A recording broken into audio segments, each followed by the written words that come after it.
Good morning friends, you are welcome in our new video that is about articles। आप सब सोच रहे होंगे आर्टिकल्स तो काफी इजी कंसेप्ट है, तो हमने पढ़ रखा है। अगर आपने पढ़ रखा है तो पहले क्यों ना आपका ही टेस्ट कर लिया जाए, राइट। तो आइए देखते हैं, उसके बाद हम आपको कुछ स्पेशल चीजें बताएंगे जो आर्टिकल्स में आपने अभी तक नहीं पढ़ी होंगी, बेसिक से थोड़ा आगे, राइट। तो देखिए, जैसे आपको पता है तो बताइए, ये आपका है एलिफेंट, तो एलिफेंट से पहले आप लगाते हो क्या, एन। फिर ये क्या है, ई है यहाँ भी, तो आप क्या कहोगे कि यहाँ भी लगेगा एन, जबकि आपने पहले ही क्या कर दिया है, ये गलत कर दिया, ये रॉन्ग हो गया आपका। अभी गलत क्यों हुआ, यही हमें आगे समझना है कि जब हमें आर्टिकल की नॉलेज है तो ये फिर गलत क्यों हो रहा है। फिर और देख लेते हैं, देखिए ये क्या है, अम्ब्रेला, तो अम्ब्रेला में आप कहोगे कि क्या लगाना है, एन, ठीक है। फिर उसके बाद क्योंकि यू आ रहा है, फिर यहाँ पे भी क्या है, यू आ रहा है, तो यहाँ पे भी क्या लगाओगे आप, एन, जबकि ये भी आपका गलत हो गया, ठीक है। तो फिर आप आर्टिकल पढ़े हुए हैं तो ऐसी गलतियां क्यों हो रही है कि आर्टिकल के अकॉर्डिंग ही हम काम कर रहे हैं, लेकिन हमारा जो है आर्टिकल सही तरह से फिल नहीं हो पा रहा, आइडेंटिफाई नहीं हो पा रहा है। तो let's start, how can we recognise properly the right article. तो पढ़ते हैं, देखते हैं। देखिए इसमें क्या है, आपको देखना है आर्टिकल। आर्टिकल में क्या होता है, ए एन ओ द, ये आर्टिकल होता है। ये नाउन से पहले हम यूज कर सकते हैं इन्हें, और इसमें आप देखोगे ये जो इधर वाले आर्टिकल है ए और एन, इन्हें इंडेफिनिट आर्टिकल भी बोला जाता है, और ये जो द है इसे डेफिनिट आर्टिकल बोला जाता है। क्यों बोला जाता है ये अभी आगे बताते हैं। तो सबसे पहले हम देखेंगे कि ये जो हमारा ए और एन है, तो एन जो होता है हमारे वोवल होते हैं 5, ए ई आई और यू, ये वोवल्स है हमारे। वोवल भी होते हैं 2, उसे भी आगे बताएंगे, ए ई आई ओ यू।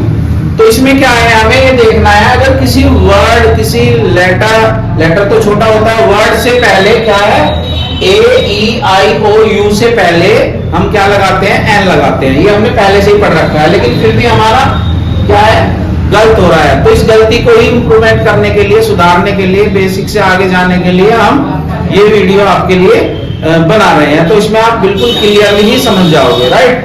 तो उसके बाद हमने देखा एन कहां लगता है, ए ई आई ओ यू, वोवल्स है ना, इनसे पहले हम लगाते हैं एन, राइट। उसके बाद क्या है, 5 है, कितने हैं ये, 5। इसके अलावा ए टू जेड 26 होते हैं, सभी को पता है। तो 5 उसमें से हमने क्या कर दिए, काट दिए, हटा दिए, डिडक्ट कर दिए, तो कितने बचे, 21। तो जो 21 कॉन्सोनेंट है उनसे पहले आपका ए लगता है। तो पहले यहीं से सीखते हैं कि ए ई आई ओ यू, जो 5 वोवल्स हैं, इनसे पहले हम क्या लगाते हैं, एन, और बचे हुए जो 21 कॉन्सोनेंट है उनसे पहले हम क्या लगाते हैं, ए, राइट। अब फिर दा कहां पे है, अगर आप दा के बारे में आर्टिकल, डेफिनिट आर्टिकल, ये ऐसा है, पढ़ो तो काफी, आप चाहो 2 दिन 4 दिन 10 दिन तक भी से सीख सकते हो, काफी लेंथी है, लेकिन एज 9, 10, 12 के लेवल तक मैं बताने की कोशिश करता हूं आपको। तो सबसे छोटे से छोटा करके अगर आप इसे समअप करके समझो तो आप कह सकते हैं दा हमेशा स्पेशल चीजों के लिए यूज होता है, यानी कि हिंदी में आप लिखे तो खास चीजें, खास चीजें मीन्स जिनके जैसा कोई दूसरा ना हो, यूनिक हो, राइट। तो ये स्पेशल भी बना देता है चीजों को। और बेसिकली अगर समझो तो जैसे कोई रिवर है, बुक है, न्यूज़पेपर है,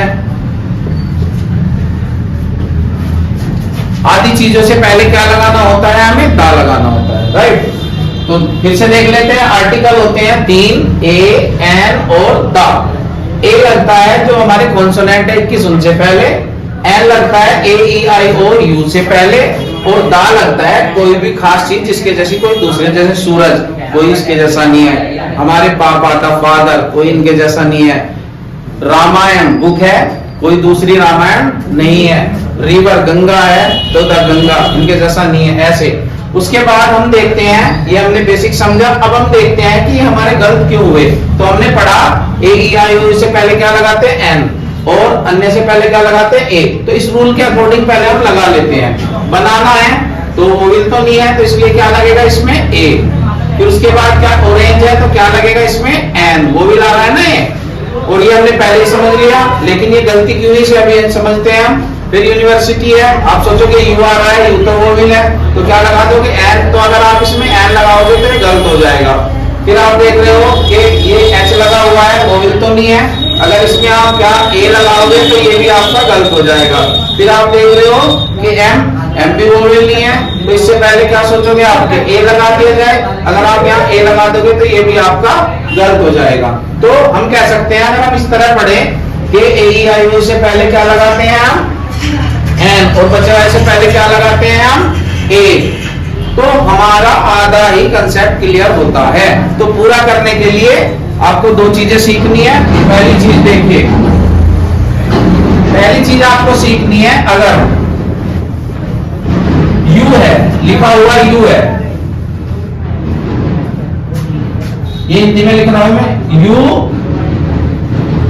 की आवाज दे, आवाज दे, तो फिर हम उसमें लगाते हैं ए, यानी कि वो वोवेल नहीं रहता। देखिए यहां समझेंगे इस चीज को, यहां पे देख रहे हो आप U M B R E double L A umbrella, ये आवाज किसकी दे रहा है ए की, और ए क्या होता है इंग्लिश में ए, तो इसलिए ये वोवेल है, राइट। अब नीचे देखते हैं U N I T, unit, U N I T भी होता है, लेकिन टोटल हमें तो यहाँ देखना है यूनिट, तो यूनिट में क्या है, यू किसकी आवाज दे रहा है, यू की, और ये हमें सीखना है। अगर यू की आवाज दे तो फिर ए लगता है, यानी कि वो वोवेल नहीं माना जाता। तो हम इससे पहले क्या लगाएंगे ए, यानी कि ए यूनिट बोलेंगे, राइट। ऐसा ही इसमें है, देखिए यूनिवर्सिटी, तो यू किसकी आवाज प्रोड्यूस कर रहा है, क्या आवाज प्रोड्यूस कर रहा है, यू की, तो जब यू की साउंड दे तो क्या आता है ए, भले ही वो वोवेल है, लेकिन अब हम क्या लिखेंगे यहाँ पे ए, तो ये हमें समझ में आ गया। अब समझते हैं हम कि यहाँ पे एच है तो ए ही आना था, क्योंकि एच वोवेल नहीं है, तो फिर ये गलत क्यों हुआ। इसमें हमें क्या देखना है, ये तरह से हिडन वोवेल है, कि छुपे रहते हैं, इन्हें आपको क्या करना है, इनका अल्ट्रासाउंड कीजिए और बीमारी का पता लगाइए। तो कैसे करना है मैं बताता हूँ आपको, इसे प्रोनाउंस कीजिए, बोलिए ओनेस्ट, क्या बोलना है ओनेस्ट, कुछ बच्चे होनेस्ट कहते हैं तो गलत हो जाएगा, हो की आवाज देगा एच की, आपको बोलना है ओनेस्ट। तो देखिए ओनेस्ट लिख के देखिए, ओ नेस्ट, तो क्या आ रहा है ओ, और ओ क्या होता है वोवेल होता है, तो इसलिए ये छुपा हुआ वोवेल है, तो आप क्या करोगे इसमें एन यूज करोगे, राइट। अब इसे समझ लेते हैं, ये कैसे है एम तो वोवेल नहीं होता, ये तो कॉन्सोनेंट है, तो फिर इसमें ए गलत क्यों हुआ, एन क्यों लगेगा, इसमें एन लगेगा, क्यों लगेगा, देखिए एम को लिख के देखिए, तो यहाँ क्या आ रहा है ए, और ए क्या होता है इंग्लिश में ए, तो ये क्या हो गया एन। तो आपने देखा, तो इसके लिए हम यहीं पे लिख लेते हैं ताकि आपको आगे याद रहे। दूसरा रूल है, अगर कोई वर्ड, अगर कोई कॉन्सोनेंट वोवेल की आवाज दे, वोवेल की आवाज दे, तो फिर लगाते हैं हम एन, यानी कि भले वो वोवेल है या नहीं है, लेकिन आवाज किसकी दे रहा है, वोवेल की दे रहा है, तो फिर एन लगाएंगे। जैसे देखिए वोवेल नहीं है, लेकिन साउंड किसकी दे रहा है, वोवेल की, तो इसलिए हमने क्या लगाया एन। और दूसरा है, अगर यू की साउंड दे तो लगता है ए, देखिए यहाँ पे यू किसकी आवाज दे रहा है, ए की, तो इसलिए तो एन लग गया, लेकिन यहाँ यू किसकी आवाज दे रहा है, यू की, यहाँ भी यू की, तो इसलिए लगा ए। तो ये आपको याद रखना है, बहुत ही खास चीज है। अब हम समझते हैं ये क्यों गलत है, यहाँ तो ई है तो एन लगा, यहाँ ई है तो यहाँ एन क्यों नहीं लगा, तो इसका कारण ये है, यहाँ पे ई साइलेंट हो सकता है आपका, और ये साइलेंट होने की वजह से यहाँ से बोलेगा, और ये लिखा हुआ है यूरोपियन, और ये हमने पहले ही बता दिया कि अगर यू की साउंड प्रोड्यूस करता है तो फिर क्या लगता है उसमें ए लगता है, तो इसलिए अब ये ठीक हो गया। तो आप समझ गए होंगे, दैट्स ऑल फॉर टुडे, और आप इसे अच्छी तरह से समझिए, देखिए और कमेंट कीजिए कि इससे एडवांस आर्टिकल के लिए आपको वीडियो चाहिए। Thank you and enjoy.